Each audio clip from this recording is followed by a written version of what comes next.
How's it going, people? Salmon Slabber here, and I was originally going to check up the RD Easy task today, but RuneScape was updated not that long ago, so yeah, instead of the RD Easy task, they'll be up tomorrow instead, and for now I will cover this little update here. Well, I say little, there's quite a lot to it. So yeah, let's get started then. So this is all about the feedback for free players and members about all of their updates, stuff in the game. Basically anything that bothers someone or they think they could be improved. You could go to the forums and you could just leave information for them and they'd do something with that. And that is exactly what they've actually done. So they've been working on the feedback requested by us through the feedback forums, and they basically plan to make RS a bit better. So first among the expansions is the tool belt, which I did cover briefly in the latest patches thing last video a couple of days ago, which basically allows you to store high level hatchets and pickaxes all the way up to dragon level. So your tool belt now acts the same way as it does within Dungeoneering or Daemonheim. Because in Daemonheim you could equip the primal pickaxe, for example, and even if you only had 10 mining, it would down level itself to whatever that is, an iron hatchet, something like that. And then as soon as you reach level 20, they would upgrade it and upgrade it and upgrade it and upgrade, until eventually you hit the level to be able to actually use the actual pick. Same thing with this, pretty much. So if you've got 40 woodcutting, but you put a dragon hatchet in the new tool belt, it'll act as a rune hatchet until you get 60 or 61 woodcutting, and then it'll upgrade itself to the dragon hatchet. Hopefully that makes sense. It's pretty good. It's about time they added it. They really should have added that when they released it in Daemonheim, to be totally honest, because it would just make sense for them to have done that instead. But there you go. That's pretty much it. I'm assuming it's going to work the same, and you can simply add it to the tool belt. I'm not sure if you can actually remove it. I'm pretty sure you can't, but it doesn't drop on death. So yeah, once it's in, pretty much. Remember though, once your item's on your tool belt, you can't take it off again. Be sure you want to keep those valuable tools first. So yeah, there you go, that's confirmed. As soon as it's on your tool belt, it's going to be staying there. I'm assuming if you put in a rune hatchet and then a dragon hatchet, you might get it back. If not, it'll probably destroy the rune hatchet. So yeah, you can test it out just by doing that. But there we go. Here's a sample of other tweaks they've made to RS today. Ashes from fires and bonfires now appear for the person who created the bonfire first. Which kind of makes sense, because, well, you can use ashes to make the Serum 207, which is pretty damn cheap herblore XP, although it does take quite a long time, but still immensely cheap herby. So yeah, ashes now appear to people en route. Tokar are now eligible targets when performing the Tazar Slayer assignment from Kuradel. To be honest, that should have probably happened straight away, or they just simply added the Tokar task. So yeah, that's another little addition. Certain high-level Slayer targets have been made tougher and more aggressive. Aberrant Spectres, the Living Rock Cavern Creatures, Mutated Jadingos, Water Fiends, and Dust Devils. I'm not sure the massive difference at the moment, but as I'm doing Slayer, I'm kind of interested in what they've actually done to make them slightly higher. Hopefully they've increased the XP, because that would be quite nice, because apparently it's high-level Slayer targets, and they've made them tougher. So, tougher enemy, more XP, hopefully. Brutal Green Dragons have been made worthy of their title, so they've buffed the Brutal Green Dragons, which they should have done quite a while back, because they're kind of pushovers. So yeah, hopefully they're back to normal now, being a fairly annoying enemy to actually kill. Damage limitations against the Queen Black Dragon have been made slightly less severe. She's had her style-resistant forms rebalanced to work as intended and hits as hard as she should. So the QBD has been fixed slightly. I'm not sure what that entails. I'll be sure to test her out as soon as I get a Black Dragon task, and I'll tell you about it when I do. Dragons are now vulnerable to bolts rather than arrows. Kind of makes sense, as you've got Dragonbane bolts. Off-handed, leaf-bladed swords can now drop from Kurasks and Turoths, and off-hand black weapons from a variety of sources. The Circle Bull now has a chance to drain your target's magic level on hit, as with its pre-EOC special attack. That's nice to see. Several of the newest basic abilities are now included in the rotation of the momentum ability. That's a nice little addition, because I'm using momentum quite a lot at the moment. I'll be kind of interested to see what basic abilities they are. The knockout aura now has a more clearly defined effect, increasing hit chance on NPC targets with low life points. The amount improves depending on the aura's tier. The Kalphite King's been rebalanced to make him more challenging. Many of his attacks and his summoned creatures are much more deadly, although it's also possible to deal more damage to him than before. That is pretty interesting. So it should make it more difficult to solo maybe, but then the ability to actually do more damage to him? It depends on how much they've tweaked each part of that. Yeah, I might have to give that a go, I think.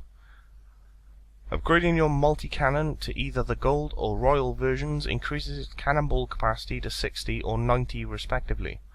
Grot worms, mature and ordinary, are now tougher and more effective at dealing damage. That should kill off some of the bots, hopefully. It's now possible to toggle the quest journal interface icon that appears post-completion of the Combat Academy, back to the Combat Academy icon. The emotes filter will now remember which category is selected across login sessions. If you die, leave a gravestone and then log out, you will now be prompted on logon that your gravestone was on a different world. There will also be an option to log into that world to check if your gravestone is still active. This message will appear twice per gravestone on logging in, and will appear for up to 1 hour after the gravestone has spawned. You can chat to the information clerk in the Varrock Museum for prompts on what you can do to gain any remaining kudos. It's about time they added that. And then you've got patch notes, basically Jagex thanking people for going onto the feedback forums and actually saying stuff.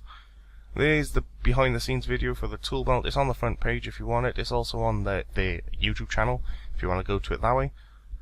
Other than that, limited edition Shadow series of cosmetic overrides will be leaving Solomon's General Store Monday 24th. So if you happen to like buying stuff out of Solomon's Store, it's the black assassin, the dwarf thing, and whatever else there was. But yeah, that's pretty much everything. But don't particularly want to end it here, because we do have some patch notes. What the hell is the date today? 17th of June, so let's bang on up here and see if we can find it. There we go then, 17th of June. Weapons that were sheathed whilst mining and woodcutting are now sheathed again afterwards. The Roundhouse woodcutting cosmetic animation override now plays correctly again. A graphical issue with sheath god banners has been fixed. Players in the photo booth should now have their hands properly aligned. The lining staff should now align with the player's hands when in combat. The Samba top on male players no longer clips through capes. The ram skull helmet no longer differs from the chat head version. The inventory icon for Broken Torag hammers has been adjusted. The animation on the Citadel loom has been fixed. Several graphical issues in Dominion Tower has been fixed. The Logger Guard chat head now fits into the chat window. A graphical bug with Moldark's robe has been fixed.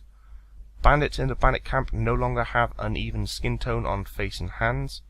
Several stretching issues on NPCs during the Wise Old Man's bank robbery have been fixed. When sewing cloth in Dungeoneering, the cloth will now be the correct colour. The fletching animations on female characters has been fixed. Animations for Aviancies no longer show them hitting the floor, that's about time.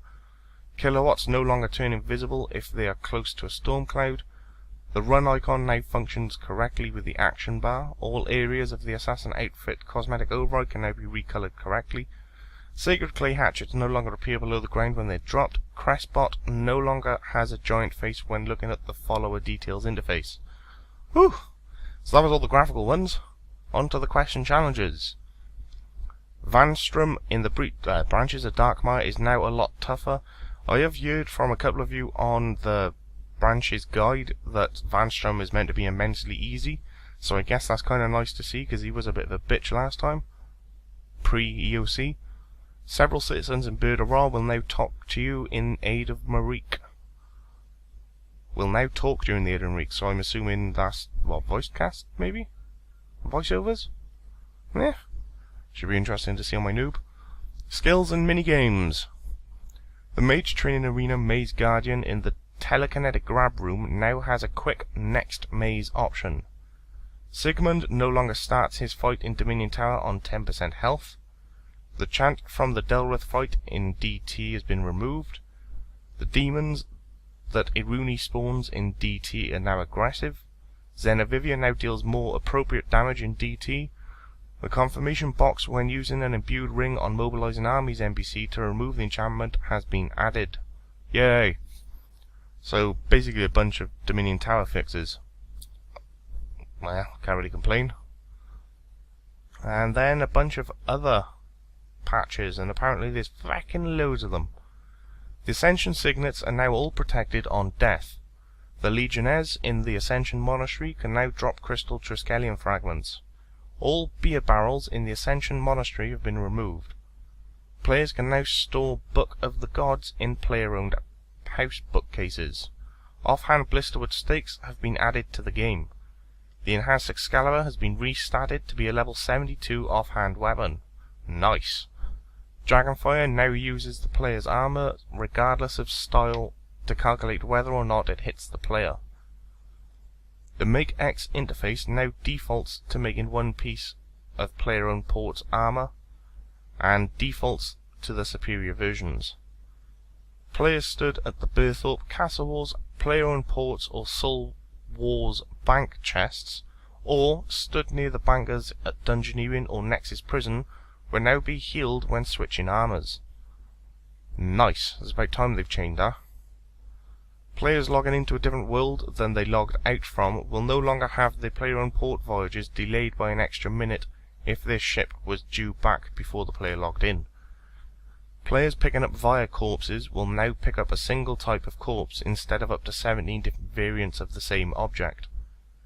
An adventurer's log entry has been added for when players receive either the rare gloves drop from or the crest bot drop from the automatons. So the automatons have been added to the adventurer's log pretty much. Where was he? Here. A warning message is now given when attempting to reset an XP counter. The click area for the Sophanum Gate has been increased. The altar in the Falador Castle, once switched to be aligned with Zaros, will now boost the player's prayer points by 20 instead of 2.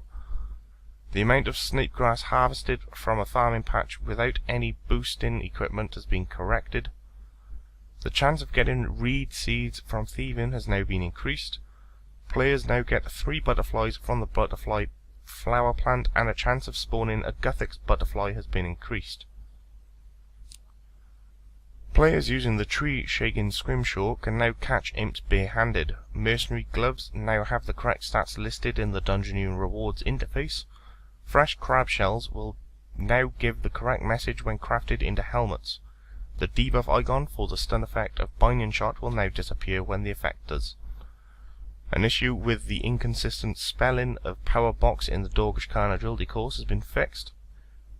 The Amulet of Zealots now shows the correct prayer bonus in the shop.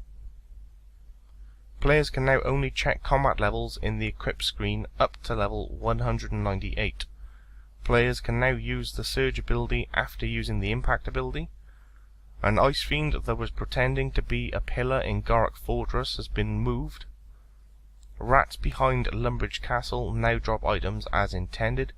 God Emissary Reward stat boosts can no longer be stalled. Using Bear Fur on a Mariental Potion unfinished no longer opens the Make X interface with a ranging potion selected. Various bows won on the Squeal of Fortune now fire the appropriate leveled arrows and bolts. The following items are now allowed in a Dragon Keepsake key: Dungeoneering Reward weapons, Hex Hunter bows, Squeal of Fortune super rare weapons, Starfire and Star Fury weapons, the Christmas wand, Magic butterfly nets, Unks, Sacred clay reward weapons, the Giant hand, Runefest banners, the Undead chickens, and Dungeoneering orbs no longer override books in the Dragon Keepsake key.